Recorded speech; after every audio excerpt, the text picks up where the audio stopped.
All right, here's the house. Kind of a mess, such as it is, but there you have it. Swinging around past the bedroom, and we're going to be leaving now, out through the mudroom. Let's go. Since you say you like weeding, let's head out the front door. Let's see what we got here. Over in this bed, we got a couple boxwoods. We got a little bit of a Belgian ground cover there that's going to come out. We've got a couple of ferns that are going to come up. So this area, we got a little raking needs to be done, but it's pretty good. Not bad. And then over here, we got hosta. I don't really do anything around here because hosta's pretty aggressive, so it just flies on up. This is a Korean maple, and it has the most orange leaves I've ever seen. They're almost iridescent in the fall, so we love this. There is some ivy down here, which needs to get taken back. We have that, and I can't ever remember what that's called. But next thing we're gonna do is we're gonna walk in to here. Now, this has variously been called the Berlin Wall, that's what I call it, the Mexican prison, that's what other people call it. It was the last thing that the owner Gardner built before he was struck very ill. He had Lou Gehrig's disease and he passed away.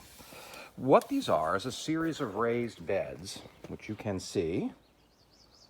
I'm just gonna bring it up and over. There's an exit out there.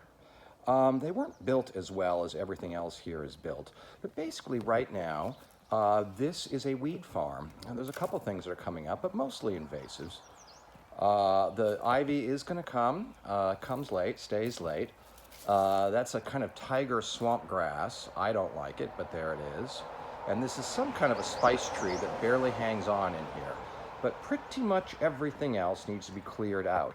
One thing I can do is grow grass, and I brought this back to grass. There were going to be another series of raised beds right there, but the owner passed away before those could be made. Let's continue. We're going to go back out, and let's take a look at the front beds, shall we? Now, these are in pretty good shape, although they need a lot of weeding. We're going to start right here.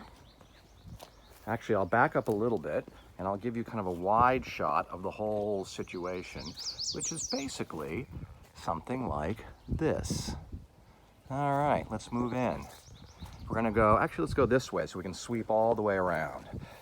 These beds need a little weeding and a little mulching. It's a time of year we're gonna start to mulch.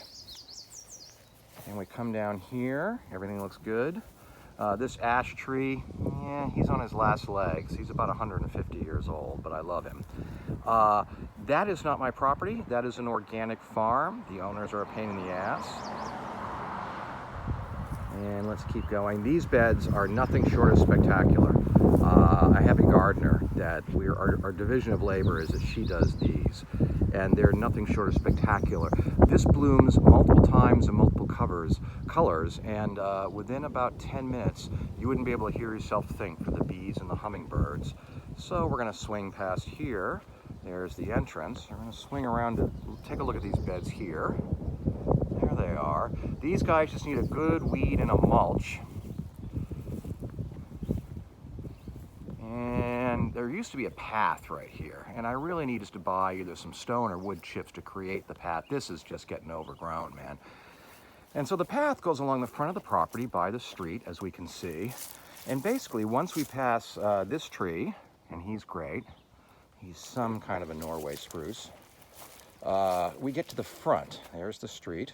Now, my long term on the front is probably that everything from the front fence through this matting, he was going to put stone path here, but ran out of life before I got there. And these, of course, are peonies all along here that are going to need to be fenced up pretty quick so they don't fall over when they bloom. But everything to the right, I think, now that the daffodils have all done their thing, I think I'm just going to pull it up and let grass come the whole way.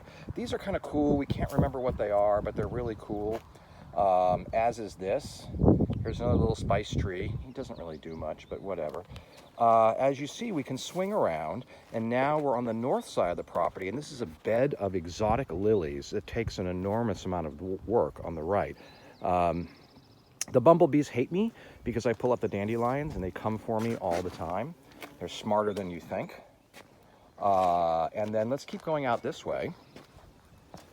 This is just junk, but sometimes you leave it. And here's my little bench. There's the neighbor. I'm one of the few people in Alfred that actually has a neighbor because there's acreage limitations. This house is about as small as you can get in terms of the acreage. And we're going to pan around past my little bench. Now, everything you see currently is mine. Everything you see is mine. And I'm going to show you a couple things. Rare passing vehicle. There's no traffic in Alfred. These are wetlands that are being overtaken by invasive species. Technically, the Commonwealth of Massachusetts is supposed to have me hire a wetlands person to come down and help with this. You can see some reeds right here, some cattails, and they're just beautiful. A couple of these little scrub trees.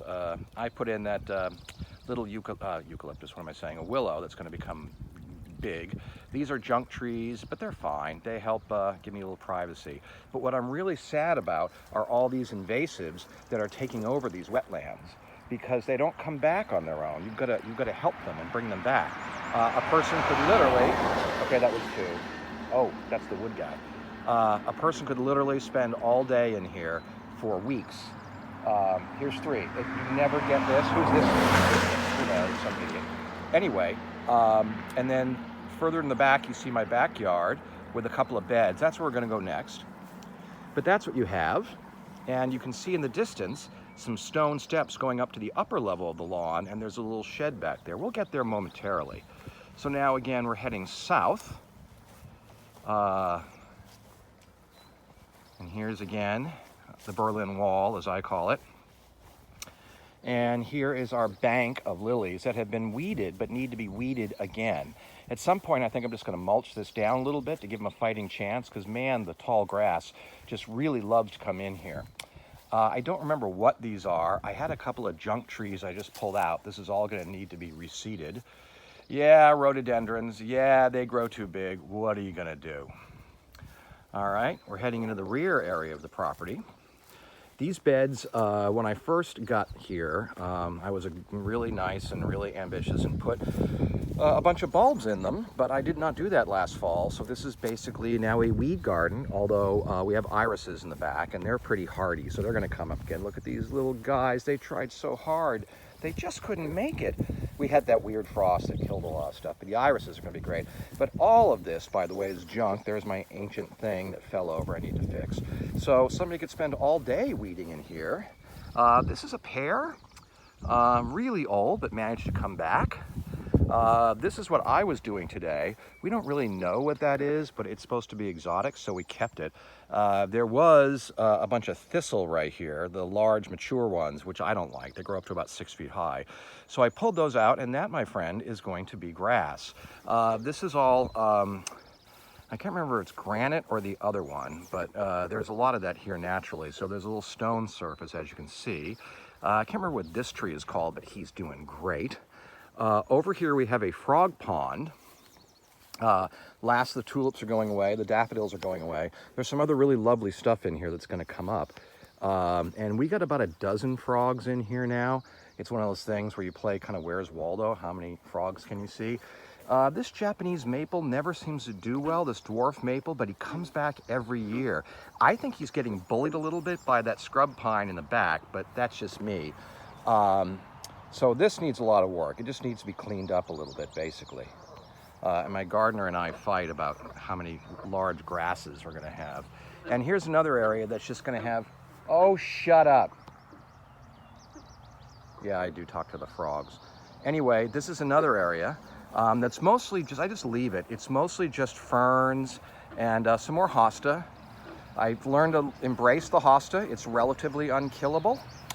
And there's some very delicate Korean ferns, more Korean stuff here. These little stringy guys in the foreground there and there. Those are not your typical fern, and they're kind of delicate.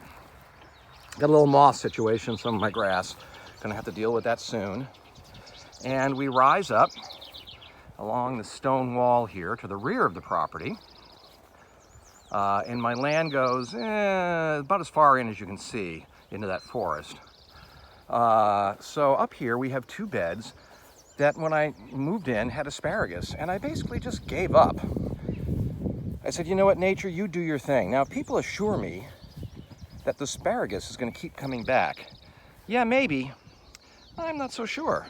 So if one were to want to weed, well, there you go. And then back here, here's my pile of, this is my dump pile. Here's my topsoil, which apparently is really good. Swear to God, last time I was up here without a camera, I saw a bear. This is kind of the bear freeway, just so we know. The land continues up this way. Here's my little shed. I don't use it for much now. Got some lilies around the edge of the shed. They're being taken over by these invasive junk things. I, by the way, do not have a problem with spraying, just to be clear, which I may have to do shortly. This is all junk. To the left, this bush up here, we got some wild rose, we got some buckthorn, we got some weird kind of olive shrub, and I just want to get brush guys to come and just take it all away. They might not. We shall see. Here's some more stone. There was originally was a little stone path up here, but one never knows. Up we go. And you can kind of see, love this tree. And this is an exotic, in the distance here on the left, there's an exotic Asian pine, which looks like it's dead, but it comes back every year. Apparently some of the Asian pines do that. And those are 3 greenhouses on the rear of the house, which all need work. I don't really even go in them much anymore. And that's the property. So somebody says, I love to weed. Really? Then I have heaven.